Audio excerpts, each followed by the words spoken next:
Assalamualaikum warahmatullahi wabarakatuh. Alhamdulillahi rabbil alamin.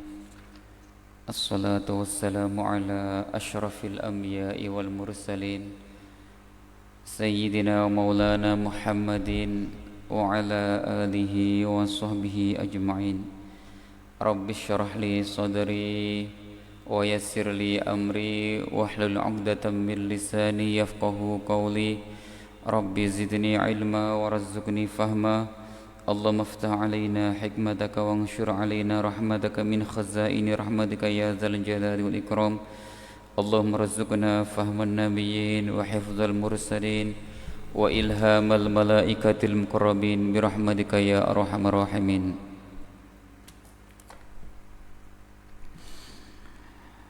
Qala al-muallifu rahimahullahu ta'ala wa nafa'ana bi'ulumihi wa bikum fid dharain amin ya rabbal alamin.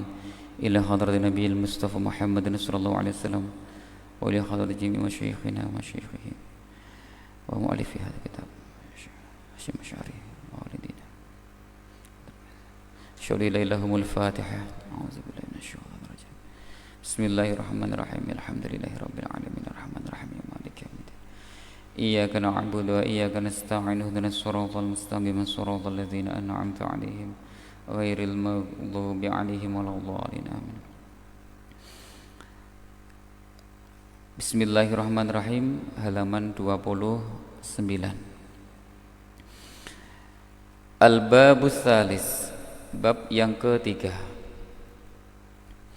Fi adabil muta'allim ma'a syaikhihi, menerangkan tentang adabnya santri atau siswa atau pelajar terhadap gurunya. Wa fihi isna asyara naw'an minal adab. Adabnya muta'allim bersama gurunya ini ada 12 macam. Al-awwal, yang pertama adalah yambaghi li talib ay yuqaddiman nazara. Yang pertama, sayukiannya, sebaiknya bagi calon siswa, calon santri itu mendahulukan untuk berangan-angan, mikir-mikir siapa kira-kira guru yang tepat untuk dia belajar kepadanya. Dia berpikir, mikir-mikir, tanya-tanya, kira-kira sebaiknya mondok di mana, belajar sama guru siapa,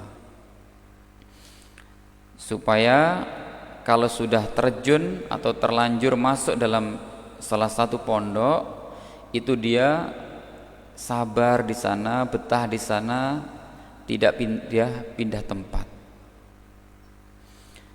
Termasuk adabnya para santri adalah tidak mudah pindah-pindah tempat. Sekali mondok, sekali mulazamah menetapi satu guru, dia selalu mulazamah sampai berhasil atau sampai gurunya merekomendasikan untuk pindah ke pondok mana lagi gitu. Kenapa kok nggak bagus pindah pondok? Karena kalau pindah pondok paling tidak sedikit akan menyinggung gitu ya perasaan gurunya. Kenapa dia pindah? Apakah saya kurang alim? Apakah pondoknya kurang bagus dan sebagainya. Kita menjaga perasaan guru seperti itu. Makanya memang sebaiknya mondok itu menetap sampai dia berhasil atau sampai gurunya menyuruh pindah kemana. Ada ungkapan terkenal ya, ini anekdot saja, ini ungkapan di pesantren terkenal biasanya, kasratul intikal alamatul konyol, misalnya begitu.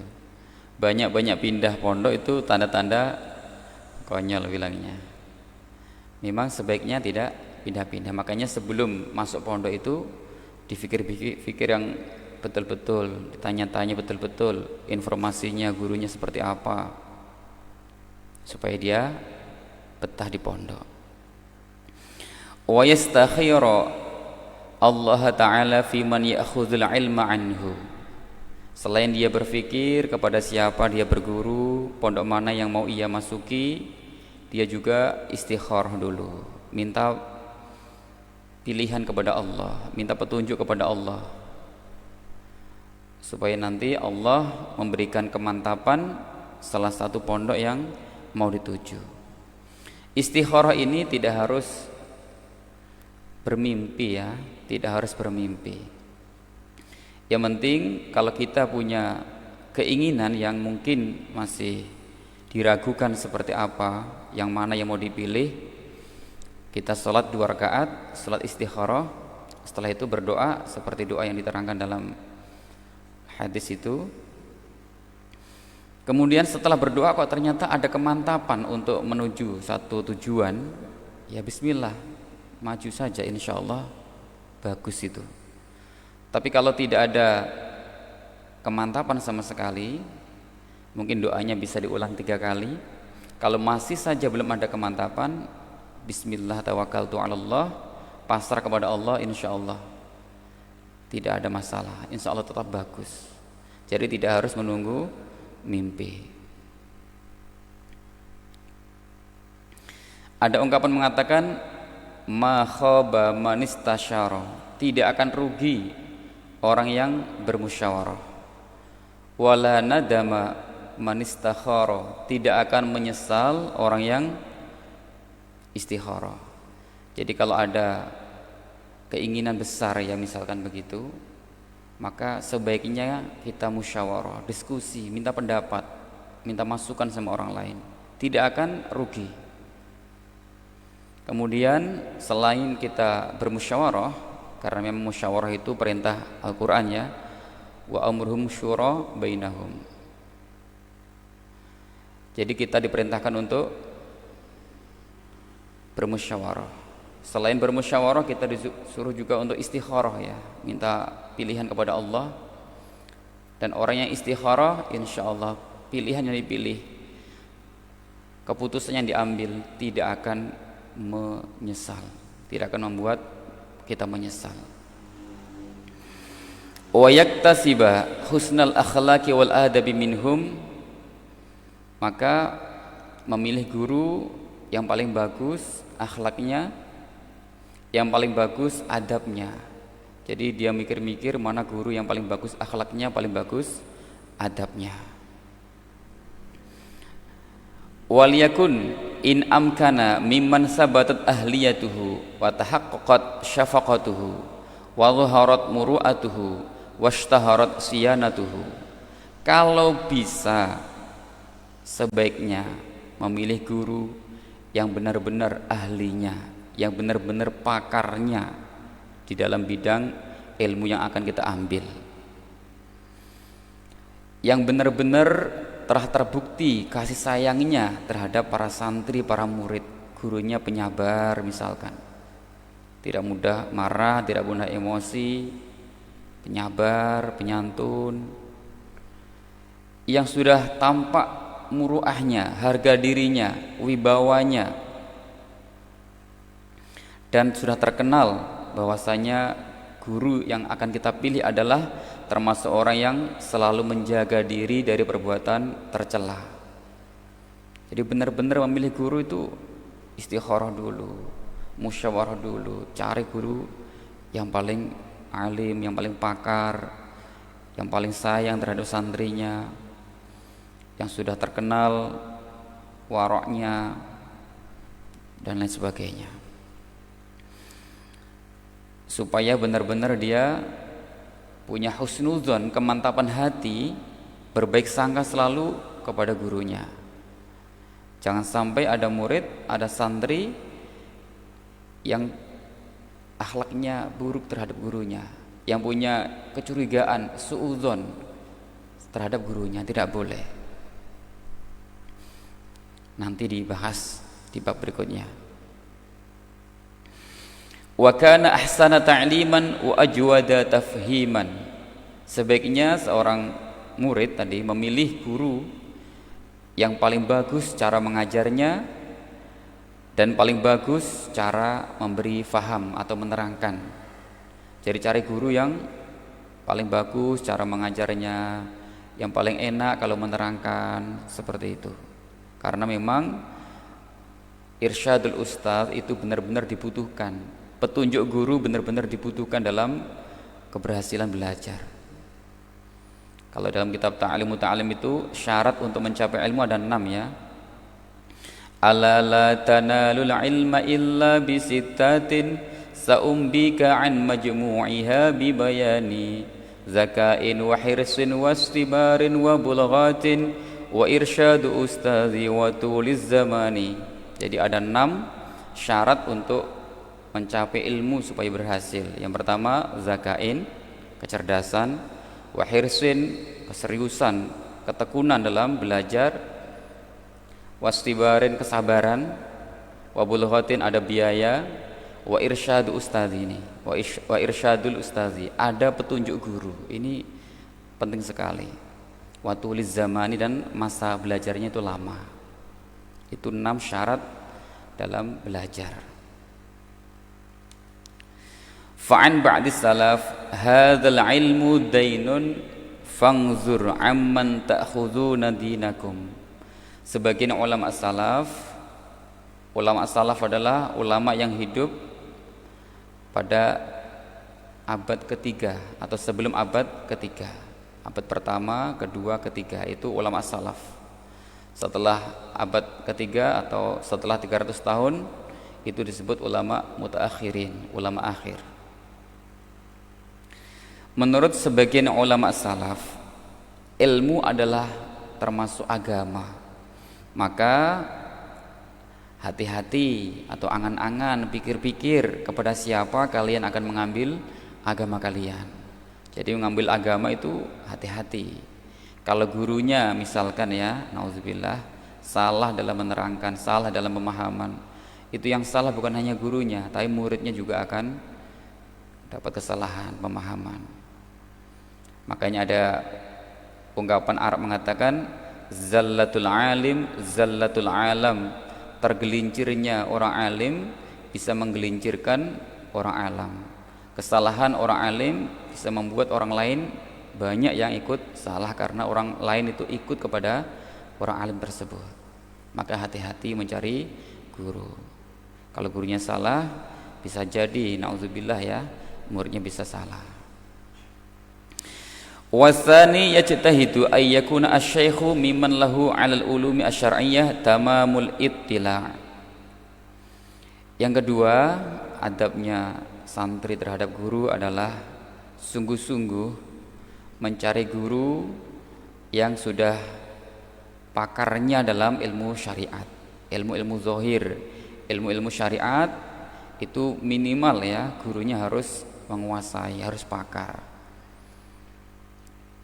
Agama kan ada 3 ya, ada syariat, ada thariqah, ada hakikat. Jadi ada 3 tingkatan. Syariat itu ilmu luar. Ibaratnya kalau kita ingin menyelam di dalam lautan mencari mutiara, itu syariatnya adalah kapal. Fasyari'atun kasafinatin wa thariqatun kal bahri summa haqiqatun durun hula. Dalam kitab Hidayatul Azkiyah ya, ada nazam seperti itu. Jadi syariat itu seperti kapal. Kalau ingin mencari mutiara dalam lautan harus naik kapal. Kapalnya harus bagus, kapalnya harus rapat, jangan sampai ada bolong-bolong. Syariatnya harus bagus, syariatnya harus rapat, jangan sampai ada yang salah, jangan sampai ada yang ditinggalkan. Kemudian thariqah itu adalah menjalankan syariat secara hati-hati. Cara hati-hati dengan adab-adabnya, itu thariqah. Menyelam dalam lautan dengan pelan-pelan hati-hati, itu thariqah. Hakikatnya adalah mencari mutiara. Jadi gurunya harus syariatnya benar-benar sudah mapan.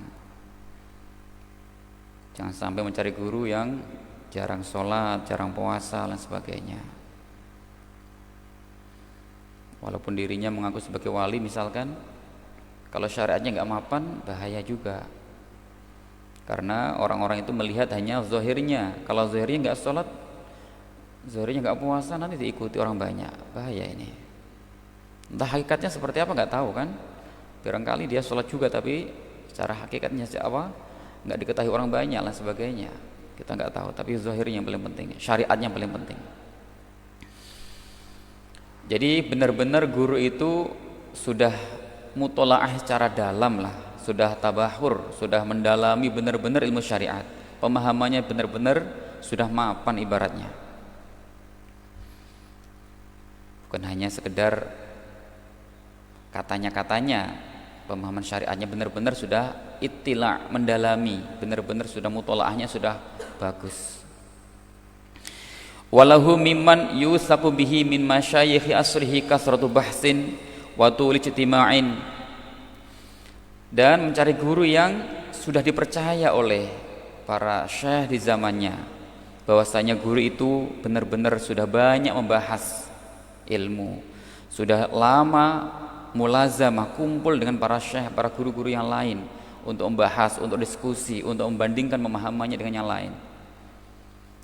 Inilah pentingnya mutolaah, pentingnya muzakarah, pentingnya diskusi tentang fikih, supaya pemahamannya bisa dicocokkan dengan yang lain, apakah dia benar pemahamannya atau salah. Kadangkala kita memahami sendiri itu kita nggak tahu kesalahannya, tetapi ketika diujikan dengan orang banyak, ketika diujikan dengan para syekh yang lain, ternyata kadang-kadang salah paham kita. Makanya kita butuh pembanding, butuh diskusi seperti itu kurang lebihnya.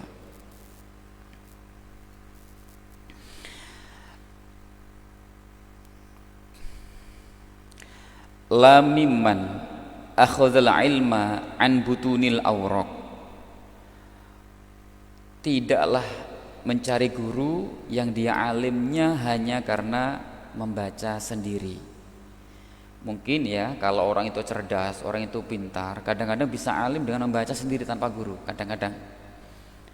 Apalagi sekarang ini banyak ilmu-ilmu yang diambil dari Google, Syekh Google. Itu banyak sekali sekarang orang yang paham agama tapi lewat Google, lewat buku sendiri. Kalau bisa tidak mengambil guru seperti itu, tapi benar-benar mengambil guru yang gurunya punya guru lagi, gurunya punya guru lagi, punya sanad sampai pengarang kitabnya punya sanad sampai Rasulullah Sallallahu Alaihi Wasallam. Karena Syekh Abdullah bin Mubarak mengatakan al isnad minad-din, isnad atau sanad keilmuan, guru, runtutan guru-guru, rentetan guru-guru sampai Rasulullah itu adalah termasuk agama. Laulal isnad laqala man syaa ma syaa. Kalau tidak ada isnad, kalau tidak ada sanad, kalau tidak ada mata rantai keguruan sampai Rasulullah, maka orang akan bicara, orang akan berkata apa yang ia inginkan.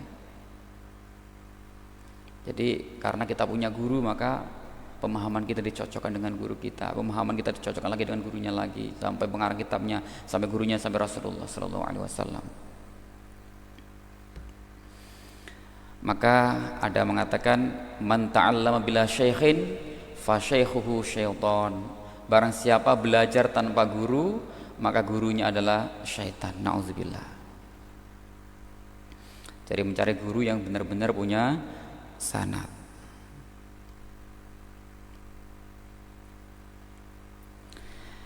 Walam yu'raf bi suhbatil masyayikh al-khuzat, dan jangan sampai mencari guru yang tidak diketahui dia musahabah, dia mulazamah, dia berguru, dia mondok di mana, nggak diketahui. Jangan sampai berguru dengan orang yang tidak diketahui di mana dia belajar dulunya, di mana dia mondok dulunya, di mana dia mulazamah. Mulazamah itu menetapi bersama terus-terusan dengan gurunya. Nah, takutnya dia pinternya otodidak nanti, pinternya dengan membaca. Bahaya. Makanya ada ungkapan terkenal ya, gimana itu? Man takallama fi ghairi fannihi ata bil ajaib. Orang yang berbicara tapi tidak pakarnya, tidak bidangnya, maka dia akan mendatangkan keanehan-keanehan. Kalau dia nggak pakar, kok ternyata mengajar, dia ceramah, itu pasti aneh-aneh yang disampaikan itu. Nggak seperti ulama-ulama lain. Makanya sekarang itu Masya Allah banyak sekali orang-orang yang cepat sekali menjadi ustadz gitu kurang lebihnya, cepat sekali menjadi ulama, sudah dipanggil ulama, sudah terkenal ke sana ke sini. Gurunya siapa? Ya nggak tahu gurunya siapa. Itu bahaya. Makanya jangan heran lah. Sekarang itu banyak para wa'id itu ya penceramah banyak, tapi alimnya, fuqahanya, ahli fikihnya sedikit. Sudah diramalkan Rasulullah seperti itu memang akhir zaman.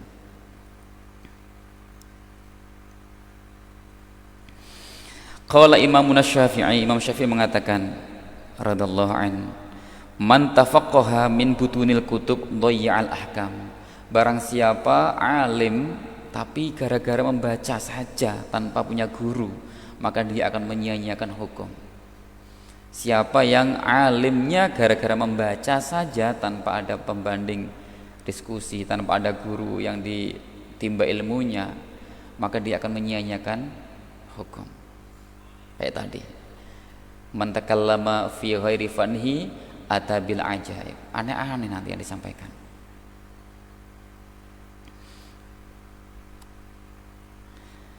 Tetapi belajar sama guru tidaklah 100% ilmu yang harus kita dapat. Ada sebagian ilmu yang harus kita pelajari sendiri untuk sebagai pengembangan atau pendalaman ilmu yang kita dengar dari guru kita. Jadi ada ilmu yang harus kita dengarkan dari guru, setelah itu kita dalami sendiri, baca-baca syarahannya, baca-baca kitab perbandingannya, referensi yang lainnya, kita bandingkan, kita dalami, kita kembangkan permasalahannya. Itu enggak masalah, asalkan dasar utamanya sudah mendapat dari gurunya. Bahkan guru saya mengatakan, ilmu yang didapat dari guru atau mendengar dari guru itu hanya 20%. 80% harus kita dalami sendiri, kita kembangkan diri sendiri dari kitab-kitab yang lain. Tidak mungkin kitab-kitab yang 20 jilid itu dipelajari bersama gurunya, diajarkan oleh gurunya, ya nggak mungkin, berapa puluh tahun itu selesainya.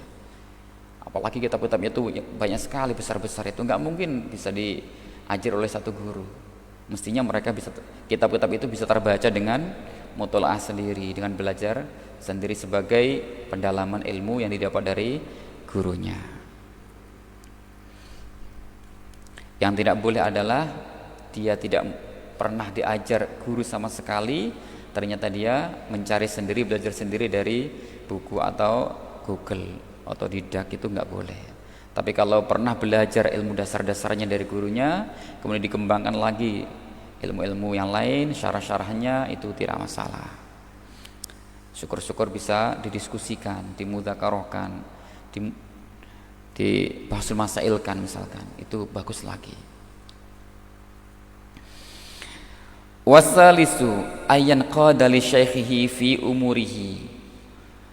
Yang ketiga, adabnya santri kepada guru adalah seorang santri harus ikut nurut, patuh sama gurunya dalam semua urusannya.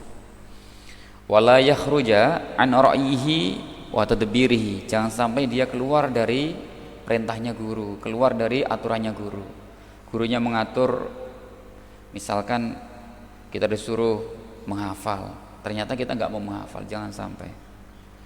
Ya kita ngikut, disuruh menghafal, diarahkan apapun arahannya guru, itu kita ikuti. Karena guru itu seperti dokter.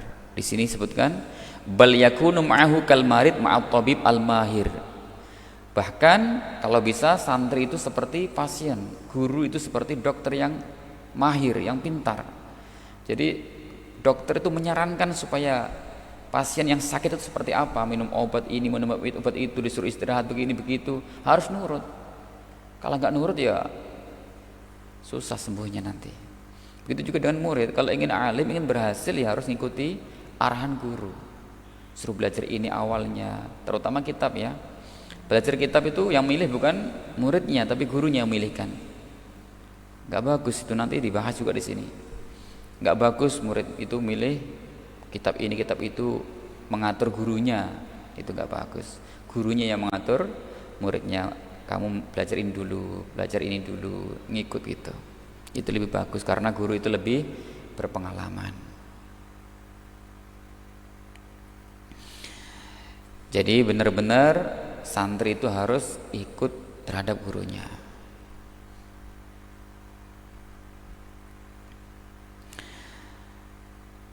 fayastamirahu fima yaqsiduhu wa yataharra ridahu fima ya'maluhu.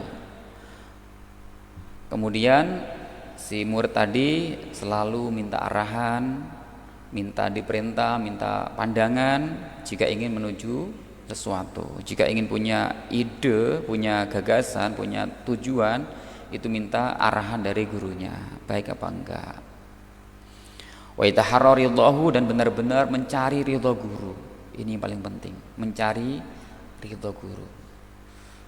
Ada ungkapan dari Abuya Syed Muhammad Al-Maliki mengatakan, sabatul ilmi bil mudzakarah. Teguhnya ilmu, tetapnya ilmu, lengketnya ilmu itu dengan mudzakarah, dengan diskusi. Kalau ilmu itu sering dibicarakan, ilmu itu sering disampaikan, insya Allah itu lengket. Wa barakatuhu bil khidmah. Tapi keberkahan ilmu itu dengan khidmah, membantu kebutuhan guru. Gurunya butuh apa, kita bantu.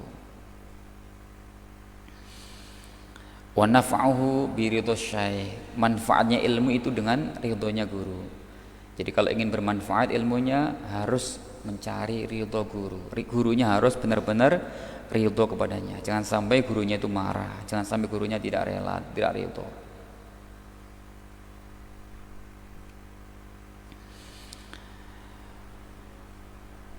Wa yubaligha fi hurmatihi, dan sangat-sangat menghormati terhadap gurunya. Apapun keadaan gurunya benar-benar dihormati. Bahkan Sayyidina Ali karramallahu wajhah pernah mengatakan, ana abdu man 'allamani walau harfan wahidan wa in syaa'a ba'a wa in syaa'a istaraqa wa in syaa'a a'taqa. Jadi saya adalah hambanya orang, atau saya adalah budaknya orang yang pernah mengajariku walaupun satu huruf, kata Sayyidina Ali.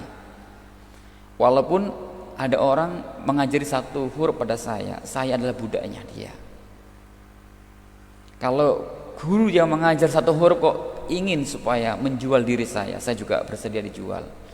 Kalau guru yang mengajar satu huruf itu ingin menjadikan saya sebagai budak betulan, saya juga siap. Kalau beliau ingin menjadikan saya atau memerdekakan saya juga siap. Saking patuhnya Sayyidina Ali terhadap gurunya, walaupun mengajari satu huruf. Maka jangan diremehkan guru-guru TPA di kampung kita itu guru yang harus kita hormati selama hidup kita. Kalau ada guru mungkin berbeda pandangan dengan kita misalkan, tetap hormat itu wajib.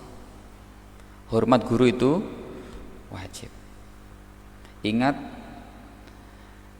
ada ungkapan mengatakan, man wasala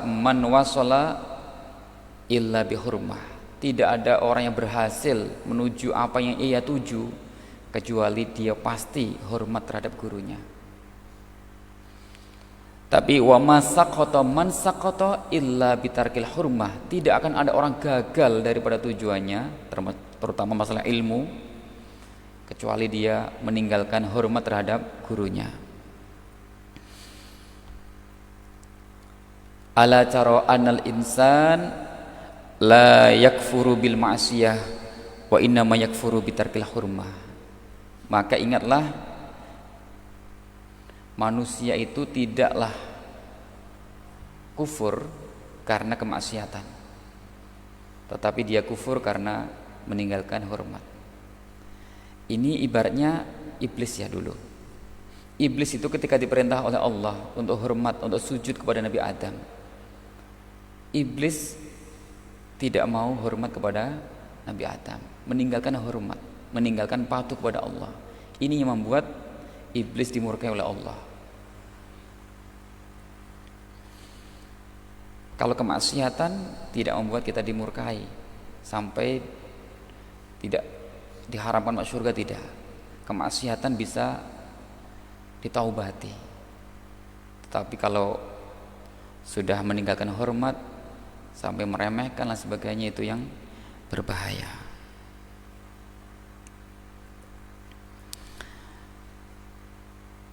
Wa yataqarraba ila Allah ta'ala bi khidmatihi dan hendaknya si siswa atau murid itu mendekatkan diri kepada Allah dengan cara khidmah, membantu terhadap gurunya. Jadi cara mendekatkan diri muridnya kepada Allah itu dengan cara membantu kepada gurunya. Masya Allah. Muassis Nahdlatul Ulama Syekh Hasyim Asy'ari, pengarang kitab yang kita kaji ini, ceritanya dulu ketika beliau mondok di tempatnya Mbah Khalil Bangkalan, beliau itu bilangnya, dalam ceritanya itu disuruh atau membantu gurunya menggembala kambing, menggembala sapi, membersihkan kandang, mencari pakan ternaknya gurunya. Setelah itu suatu saat beliau melihat gurunya Mbah Khalil Bangkalan itu murung, sedih. Ditanya, kenapa guru enggak sedih, enggak murung? Ternyata Mbah Khalil itu menceritakan bahwasanya cincin Bunyai, istrinya Mbah Khalil itu, cincinnya terjatuh ke dalam sapi tank. Kakus, dulu kan kakus ya. Setelah itu langsung, tidak usah nunggu nanti, tidak usah menunggu perintah, Mbah Hasyim Asy'ari langsung mencebur ke dalam sapi tank untuk mencari cincinnya Bunyai. Setelah dapat, dikasihkan, betapa senangnya. Gurunya sangat ridho, sehingga gurunya bilang, gara-gara khidmahmu seperti ini, gara-gara hormatmu seperti ini terhadap gurumu, maka engkau akan menjadi orang besar, engkau akan dihormati sepanjang sejarah. Kurang lebihnya seperti itu, terbukti seperti ini. Jadi benar-benar keberkahan ilmu itu diperoleh dengan khidmah, membantu gurunya. Kalau di pesantren sudah biasa ya adanya gotong royong terhadap panennya gurunya, atau nanam di sawahnya gurunya, atau merawat tanamannya gurunya, itu biasa sudah. Itu sebagai khidmah santri terhadap gurunya. Wal ya'lam anna dhillahu li syaikhihi izzuhu wa khudu'ahu lahu fakhruhu wa tawadu'ahu lahu rif'atuhu. Maka ketahuilah, kalau ada santri bisa merendah serendah-rendahnya di hadapan gurunya, maka itu adalah kemuliaan yang paling tinggi. Kalau ada siswa, kalau ada murid ternyata bisa merendah di hadapan gurunya, tidak menampakkan kealimannya, tidak menampakkan kelebihannya, seakan-akan orang yang paling bodoh di depan gurunya, itu adalah puncak kemuliaannya dia. Tunduknya murid di hadapan gurunya adalah kebanggaannya dia. Tawaduknya, merendahnya siswa atau santri di hadapan gurunya adalah keluhurannya dia. Jadi santri di hadapan gurunya jangan menampakkan kealimannya. Tahu sendiri kok, guru itu tahu siapa murid yang alim, itu tahu.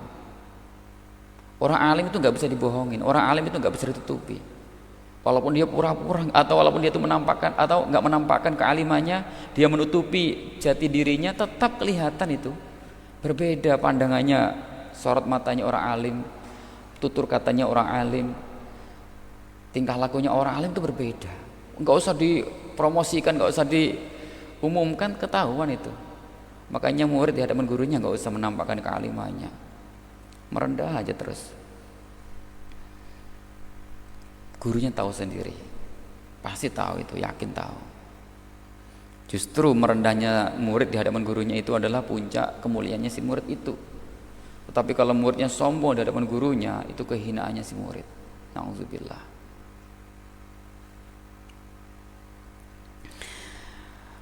Warrabi'u ayyanzura ilaihi bi'ainil ijlal wa ta'zim wa ya'taqida fihi darajatal kamal. Adab yang keempat adalah si santri harus melihat gurunya dengan pandangan yang memuliakan, pandangan yang menganggap gurunya itu orang yang sempurna derajatnya, orang yang kayak tidak ada kesalahan sama sekali. Makanya ada doanya orang ulama salaf kita ada doa yang sangat terkenal yang harus kita baca bagi para santri. Allahumma astur uyuba masyayikhina 'anna wa la tudhib barakata ilmihim minna. Ya Allah, tutupilah aibnya para guru-guru kami, tutupilah cacat-cacatnya guru-guru kami, tutupilah kesalahan guru kami dari pandangan kami, dan janganlah engkau menghilangkan keberkahan ilmunya dari kami. Ini doa para ulama salafun soleh, harus kita panjatkan. Siswa jangan sampai melihat gurunya itu berbuat salah, ibaratnya begitulah. Kalau seandainya si santri terpaksa melihat gurunya itu berbuat salah, maka santri harus husnuzon, mentakwil, mentafsiri. Jangan sampai langsung menyalahkan. Barangkali guru saya itu lupa, barangkali guru saya itu punya niatnya lain, punya tujuannya lain dan sebagainya. Barangkali guru saya sudah bertaubat dan sebagainya. Jangan sampai malah digunjing, bahaya. Harga dirinya ulama, harga dirinya para habaib itu berbahaya kalau kita gunjing, bisa beracun. Biarlah kalau beliau-beliau itu berbeda pandangan, ikhtilaf, berselisih, kita jangan ikut campur menyalahkan mereka. Barangkali mereka sudah bertaubat, barangkali mereka sudah damai, barangkali mereka sudah akur, kita nggak tahu. Akhirnya kita selamanya menggunjing terus, suuzon terus, dosa terus-terusan kita nanti. Padahal beliau-beliau sudah akur, beliau-beliau sudah bertaubat kepada Allah. Perselisihnya para ulama itu sudah ada, zaman para sahabat itu sudah ada. Imam Syafi'i beda pandangan dengan Imam Malik gurunya, Imam Ahmad bin Hanbal beda pandangan dengan gurunya Imam Syafi'i. Itu wajar, hormat tetap wajib. Kalau masalah beda pandangan itu kewajaran yang harus kita terima, suatu keniscayaan lah. Jangan malah ikut mencaci, jangan, nggak boleh, bahaya. Fa inna dzalika aqrabu ila naf'ihi, karena memandang gurunya itu orang sempurna itu adalah lebih cepat menjadikan ilmu kita bermanfaat, lebih dekat kepada manfaatnya ilmu kita. Qala Abu Yusuf, sami'tu as-salaf yaqulun man lam ya'taqid jalalata ustadhihi la yuflihu. Saya pernah mendengar, kata Abu Yusuf, ulama salaf mengatakan orang yang tidak punya keyakinan bahwasanya gurunya adalah orang yang mulia, maka dia tidak akan beruntung. Murid yang tidak meyakini gurunya orang yang mulia, maka murid itu tidak akan beruntung. Fala yukhatibu syaikhahu bita'il khitab wa kafi. Jangan sampai memanggil gurunya dengan memakai tak khitab, ta, fa'alta, ma amilta, apa yang kamu, ta itu artinya kamu kerjakan, misalkan. Atau kaf khitab, kamu. Jangan sampai memanggil gurunya dengan kata-kata kamu. Kamu mau kemana Pak? Atau gurunya namanya dipanggil, Hamid mau kemana kamu? Waduh, gak sopan ini, gak boleh. Memanggil gurunya dengan kata kamu tidak boleh. Fala yukhatiba wala yunadi bismihi, jangan sampai memanggil gurunya dengan namanya. Hamid mau kemana Hamid? Waduh, gak boleh itu ya. Guru dipanggil seperti itu pasti sakitnya di sini. Gak boleh. Itu menghilangkan keberkahan. Bal yaqulun ya sayyidi, tetapi dipanggil dengan sebutan wahai tuanku, au ya ustadi, atau guruku. Ustad mau kemana misalkan, Ustad mau tanya misalkan. Jangan gurunya jangan namanya gurunya dipanggil, nggak sopan. Jangan memakai kata kamu juga nggak sopan. Pakai ustad mau kemana, atau syekh mau tanya syekh, atau kiai mau tanya yai misalkan, atau guru mau tanya guru misalkan, dengan panggilan kehormatannya. Wala yadhkuruhu aidan fi ghaibatihi bismihi illa maqrunan bima yash'aru bi ta'dhimihi ka qauli qala syekh al ustad kadza au qala syekhuna aw nahwi dzalika. Begitu juga walaupun gurunya itu tidak di hadapannya, juga jangan sampai memanggil nama gurunya kecuali dibarengkan dengan nama kemuliaannya. Syekh misalkan, Syekhuna Abdul Wahid Zuhdi misalkan, Syekhuna Mbah Hasyim Asy'ari misalkan. Dipanggil namanya boleh, tapi harus dibarengi dengan gelar kehormatannya. Yai Wahid misalkan, guru saya, itu manggil ada kata yainya, atau Syekh Wahid Zudi guru saya misalkan, harus begitu. Jangan sampai langsung namanya, nggak boleh, nggak sopan. Ini ada suatu cerita nyata ya di negara Yaman sana, yaitu tepatnya di Ribat Tarim, di pondoknya Habib Abdullah bin Umar As-Satiri.